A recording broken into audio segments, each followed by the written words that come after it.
Padre Dios, que por tu palabra hecha carne has reconciliado contigo admirablemente al género humano, haz que el pueblo cristiano se apreste a celebrar las próximas fiestas pascuales con una fe viva y con una entrega generosa. En el nombre del Padre, y del Hijo, y del Espíritu Santo. Amén.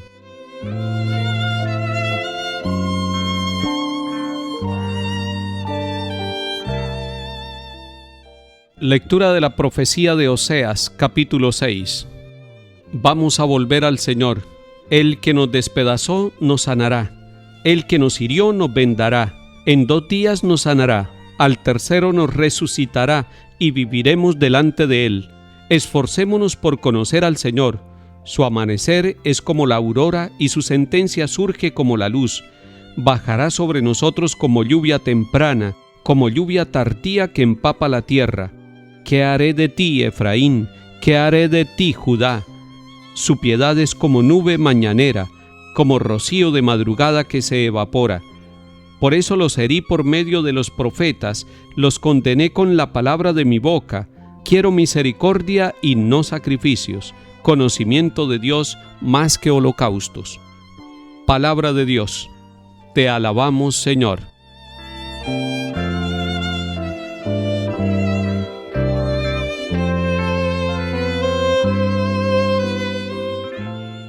Quiero misericordia y no sacrificios, conocimiento de Dios más que holocaustos.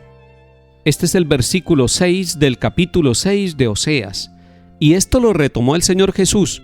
Una vez cuando Él pasaba por el sitio de trabajo de un hombre llamado Leví, lo llamó, le dijo: sígueme. Fue a su casa, comió con él, empezaron las críticas, porque decían que el Señor había entrado a la casa de un pecador que comía con ellos, y el Señor, mirando el corazón de los envidiosos que sentían el interrogante de por qué el Hijo de Dios, por qué Cristo el Mesías había entrado a la casa de un pecador, Él les explicó: quiero misericordia y no sacrificios. El Papa Francisco nos ha llamado también con esta frase a que nosotros vivamos el tiempo de la Cuaresma como un tiempo de misericordia. Pero atención, misericordia no es decir que es bueno lo que es malo. No, lo malo es malo, al pan pan y al vino vino, cada cosa hay que llamarla por su nombre. ¿En qué consiste la misericordia? La misericordia consiste en que rechazamos el pecado, pero somos capaces de comprender, de perdonar, de ayudar a sanar al pecador. La misericordia no consiste en que nosotros le digamos sí al pecado, sino que le digamos sí al Dios que perdona, y es el mismo Señor el que va a perdonar nuestros pecados. Por eso el profeta Oseas dice: volvamos al Señor, esforcémonos por conocer al Señor. Y el Señor termina diciendo a través del profeta: es que yo quiero misericordia y quiero conocimiento de Dios más que holocaustos y sacrificios. El conocimiento de Dios nos lleva a reconocerlo a Él como el Dios de la misericordia. Hay un libro hermoso del Papa Francisco titulado Misericordia es el nombre de Dios. Es que cuando nosotros vamos conociendo a Dios, lo que vamos conociendo es su eterna misericordia, es su perdón, es una fuerza poderosa la misericordia. La misericordia no es signo de debilidad, la misericordia es signo de renovación y con poder. Cuando usted se vuelve una persona misericordiosa, no se vuelve una persona débil. Cuando miramos a Dios como Dios de misericordia, no estamos diciendo que es un Dios alcahuete, que es capaz de cerrar los ojos ante el pecado de la humanidad. No, Él conoce nuestro sufrimiento, Él conoce nuestros pecados, pero Él sabe que su poder se manifiesta amando para renovar, y es la fuerza del perdón, es la fuerza del amor, es la fuerza de la ternura que hace que la persona, hombre o mujer, se renueve a pesar de toda la bajeza donde haya llegado a causa del pecado.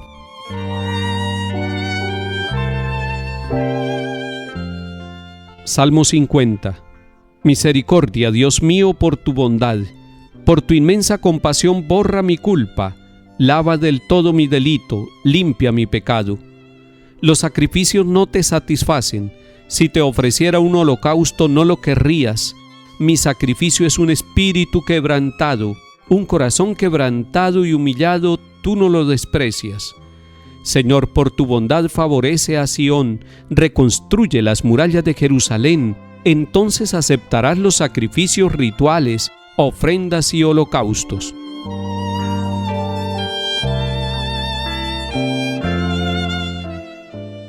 Lectura del Santo Evangelio según San Lucas capítulo 18.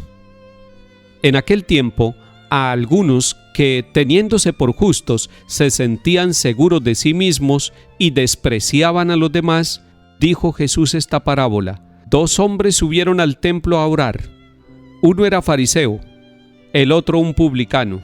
El fariseo erguido oraba así en su interior: Oh Dios, te doy gracias porque no soy como los demás, ladrones, injustos, adúlteros, ni como ese publicano. Ayuno 2 veces por semana y pago el diezmo de todo lo que tengo. El publicano, en cambio, se quedó atrás y no se atrevía ni a levantar los ojos al cielo. Solo se golpeaba el pecho diciendo: Oh Dios, ten compasión de este pecador. Les digo que éste bajó a su casa justificado y aquel no, porque todo el que se enaltece será humillado, y el que se humilla será enaltecido. Palabra del Señor. Gloria a ti, Señor Jesús.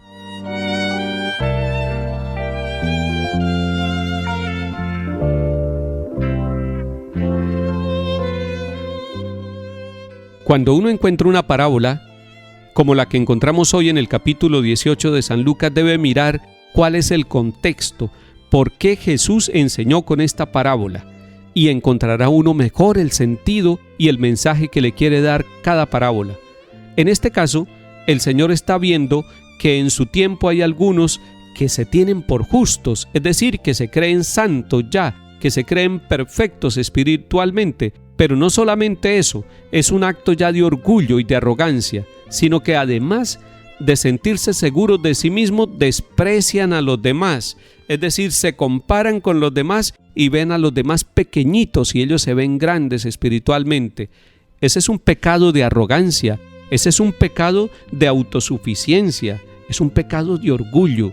Y entonces, ¿cómo se puede ser perfecto siendo arrogantes y orgullosos? Viendo Jesús esta actitud, esta doblez que hay en el corazón, esta hipocresía, esta apariencia que puede haber en cualquiera de nosotros también hoy, por eso el Señor nos regala esta parábola de los 2 hombres que subieron a orar. Y Jesús explica que el uno era fariseo, es decir, era un cumplidor de la ley y era alguien que se tenía por perfecto, y que el otro era un publicano, es decir, una persona que era de mala fama, una persona que era despreciada. Suben los 2 al templo, y subir al templo es ponerse en la presencia de Dios. Tanto el fariseo como el pecador público se ponen en la presencia de Dios. El pecador público está atrás arrodillado en una actitud humilde pidiéndole perdón al Señor, porque sabe que es un pecador, porque es consciente, porque Dios le ha dado ese regalo de la autoconciencia, del reconocimiento de la falla y del pecado. En cambio el otro quiere engañar a Dios y se está engañando a sí mismo. Quiere engañarlo diciéndole todo lo que ha hecho y además habla mal de los otros, dice los pecados de los otros. Cuando nosotros nos vayamos a confesar, busquemos que el Señor nos dé la gracia del arrepentimiento y del reconocimiento de nuestros pecados, y no busquemos culpables de nuestra vida, de nuestro pecado. No vayamos a decir: es que el esposo, es que la esposa, es que los hijos, es que el compañero de trabajo y por eso es que yo cometo los pecados. No busquemos culpables, ni nos comparemos con los demás. Si nos comparamos con los demás, de pronto nos volvemos orgullosos creyéndonos más que los demás, o de pronto nos da complejo de inferioridad. Pero en cuestión espiritual no puede haber ni complejo de superioridad ni complejo de inferioridad. Debe haber la dignidad de los hijos de Dios, que a pesar del pecado reconocen a Dios, tienen la imagen del Dios Padre, que ama con corazón de madre, de ese Dios que perdona y que comprende. Entonces no tratemos de engañar a Dios con nuestras oraciones, no tratemos de sobornarlo y de decirle todo lo bueno que yo he hecho. Jesús en otra parte del Evangelio nos ha dicho: cuando hagas una obra buena, que tu mano izquierda no sepa lo que hace tu derecha. Y además nos dijo en el capítulo 5 de San Mateo: cuando vayas a orar, entra en tu aposento, y tu Padre que ve en lo secreto, te lo premiará. Tu Padre ve en lo secreto. Entonces no podemos pretender como el fariseo tratar de engañar a Dios, porque tu Padre ve en lo secreto. Él sabe que somos pecadores. Dios nos regala el don del arrepentimiento y nosotros en nuestra libertad personal tomamos la decisión de pedirle perdón al Señor. Esa humildad le agrada a Dios.